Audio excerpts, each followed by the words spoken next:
Snake, we fitted Zeke with its own AI pod. We were having trouble adjusting the AI, but Dr. Strangelove was able to get it up and running. Strangelove? Why the surprise, Snake?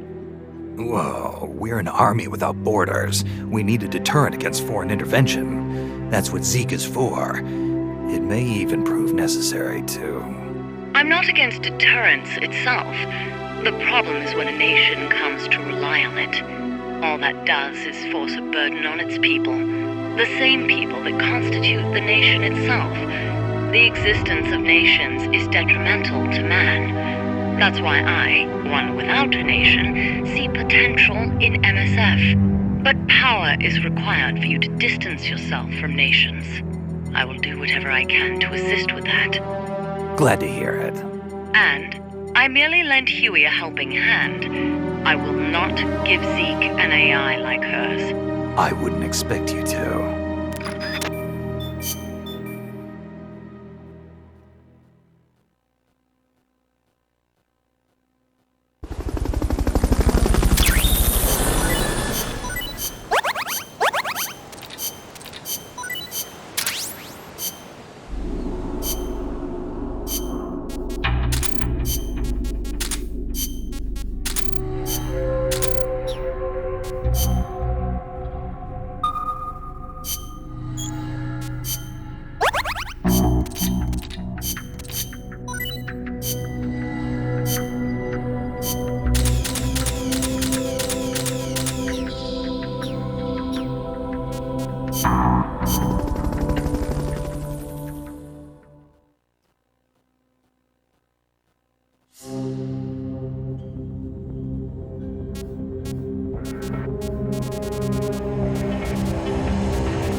Let's get this...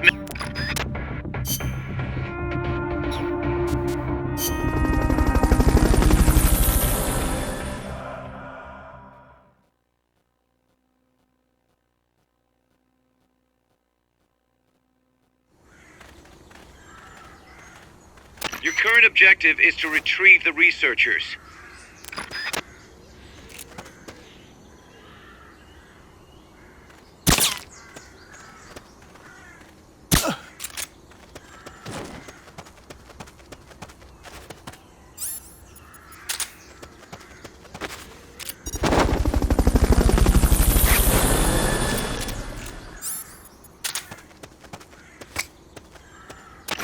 Fulton recovery subject confirmed onboard helicopter.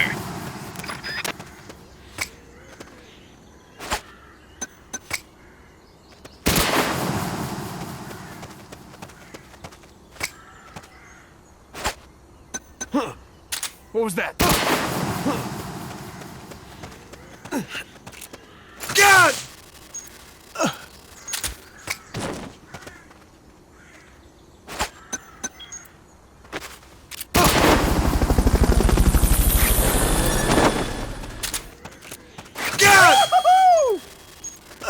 Head for the recovery zone. We'll pick you up there.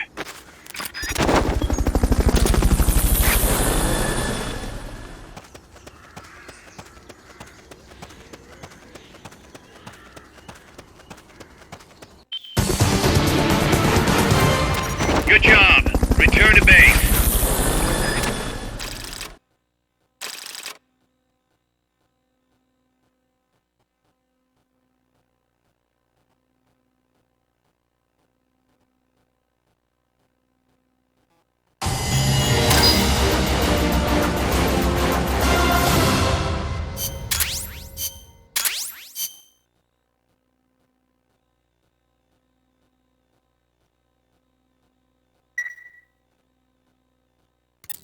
Snake, we've got a problem. Zadornov's not in his cell. What? He must have used his prosthetic as a blowtorch to cut through the bars, but we've managed to narrow down his location using a transmitter we planted on him. I'm adding a new mission. Find the KGB agent Zadornov.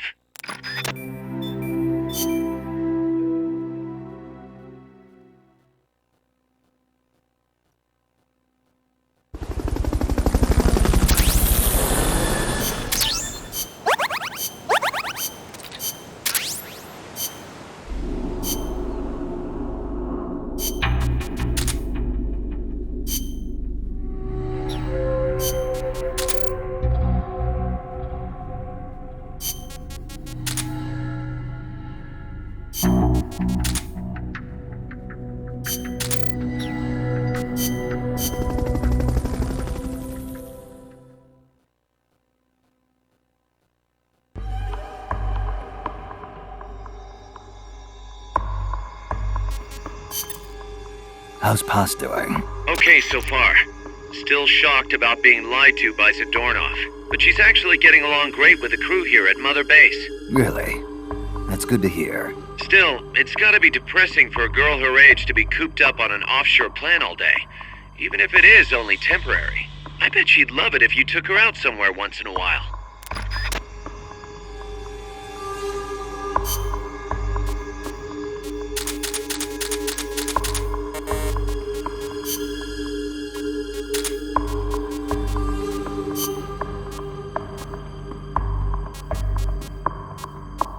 Tuxedo.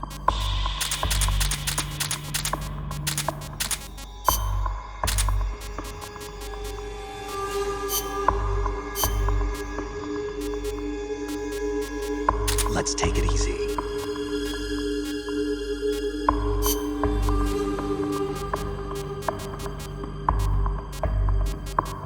Impressive.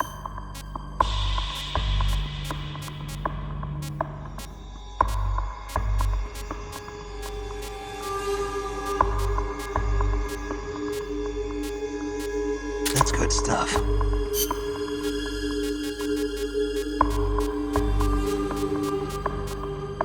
Meow, meow, meow.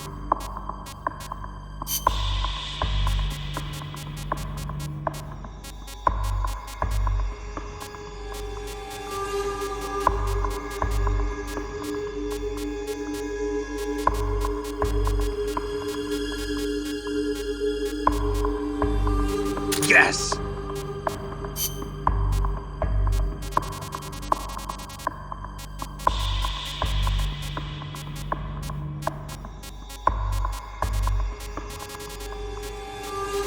Pace.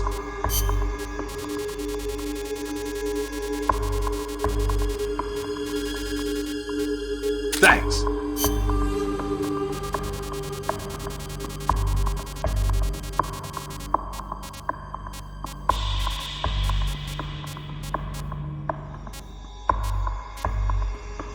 I'm with you.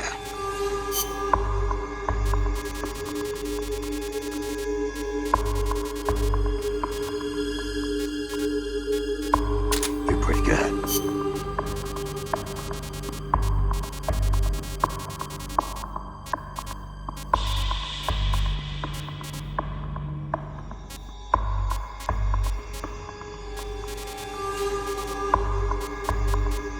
Don't die on me.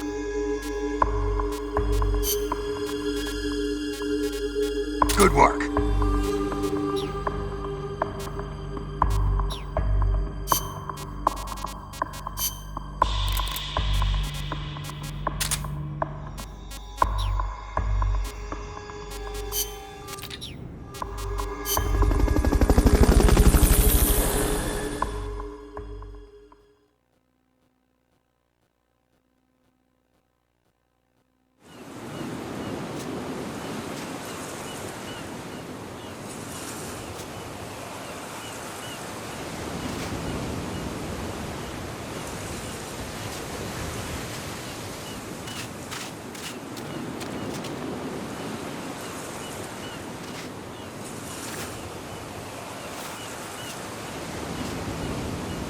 You know, we are finally alone, Snake. Why don't you leave the radio alone for now?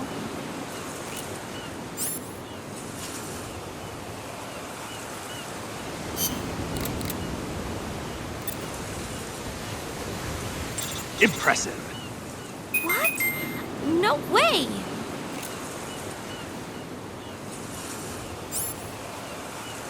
You don't want to talk to me?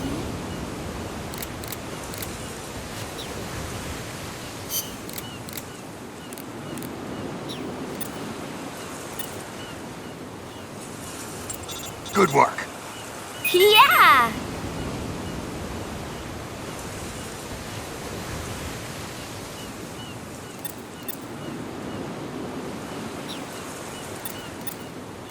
Thanks. Yeah!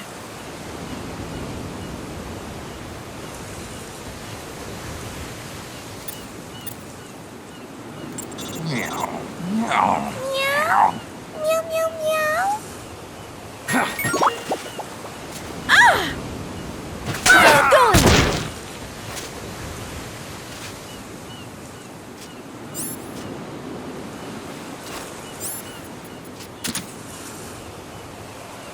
Room for one more?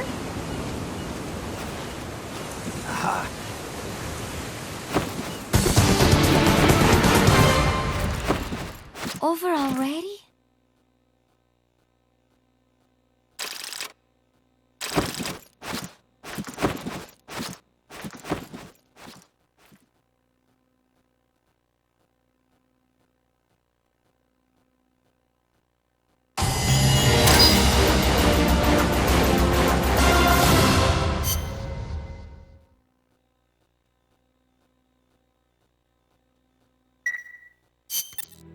Package for you, boss.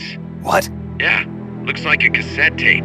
Don't worry, it's clean. No trace of explosives or anything. Return address just says Eva. Eva? Someone you know? An old acquaintance. Oh, the plot thickens. Tidings from an old flame? Don't start, Kaz. Anyway, I'll check it out later. Okay, just don't go running off after this chick. We can't afford for you to be distracted right now. Snake, I got another report from the R&D team. They finished converting Mother Base into a hex plant. MSF's capabilities are up across the board, too. Our combat team's contracts keep increasing. We're seeing action on a daily basis, and we're raking in a ton of GMP. Now this is how a business is supposed to look. At this rate, the sky's the limit. We're just getting started, Snake. Keep up the great work.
Snake, Zadornov has escaped custody. Find him.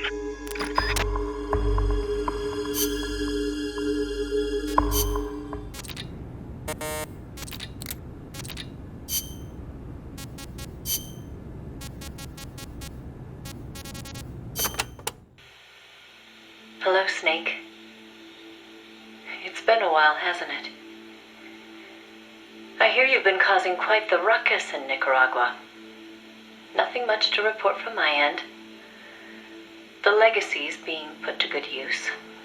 Or so they tell me. But enough with the small talk. There's something I need to tell you. You saw the photo that came with this tape, right? The boss gave that to me 10 years ago. I'm sorry, I should have told you sooner. I probably should have told you right away. but sending it to you hasn't been an easy decision to make. It's taken me 10 years. Once you've heard what I have to say, you'll understand why. That photo belonged to her. I know what you're thinking. What does she have to do with this? You've probably seen it 100 times in the press already. Obviously, it's of the Mercury 7, the first group of American astronauts, the heroes of Project Mercury. But there were actually 8 people in that photo. One of them was edited out, erased, without a trace. That 8th astronaut, the one airbrushed out of existence, that was her, Snake. Now, why did they need to keep her existence a secret? What were they trying to hide? The answer goes back even further. 17 years ago. It was the height of the Cold War. The Eastern and Western blocs were racing to develop space technology to match their nuclear arsenals. In 1957, the Soviet Union launched Sputnik 1, the first artificial satellite. The Americans were stunned. They'd been led to believe their country led the world in science and technology. That shock quickly turned into fear. If the Russians had the know-how to launch a satellite into space, they could use it to launch a nuclear missile, too. Frantic, the U.S. threw everything it had into the space race. The following year, the Army succeeded in launching the first American satellite, Explorer 1. The National Aeronautics and Space Administration was established that fall, and Project Mercury with it. The goal was to send a man into space, and 7 men were chosen as pilot candidates. The media dubbed them the Mercury 7. They were immediately hailed as national heroes, icons of Western space exploration. But after Explorer, America suffered a series of failed rocket launches. Desperate, the government made a fateful decision. Unable to wait for its space program to mature, they'd steal the Soviets' technology, at the same time sabotaging their space program. You know better than anyone how hard a mission that was. The Soviet space program was shrouded in secrecy. Recovering that information would be no easy task. Using the help of an insider, they'd insert a sleeper agent into the research institute, or else recruit one of those insiders to do the job for them. And, if necessary, the mission leader would have to go in and sort things out themselves. Someone was needed with experience, knowledge, and superior intuition. And the only one for the job was the boss. The president himself asked for her by name. He needed someone who could be trusted with the fate of a nation. Who else to turn to but the hero of the Second World War? It was June 1959. So you see, Snake, that's why she left. That was the top secret mission that took her from you. But her selection ruffled a few CIA feathers. They didn't appreciate the president going over their head like that. The mission was tough enough already, and now the CIA was dragging its feet. She couldn't get anything out of them. No manpower, no information. Left to her own devices, the boss made a decision she knew would come back to haunt her. She decided to tap into the Philosopher's Network. And that's when the wheels of fate began to turn.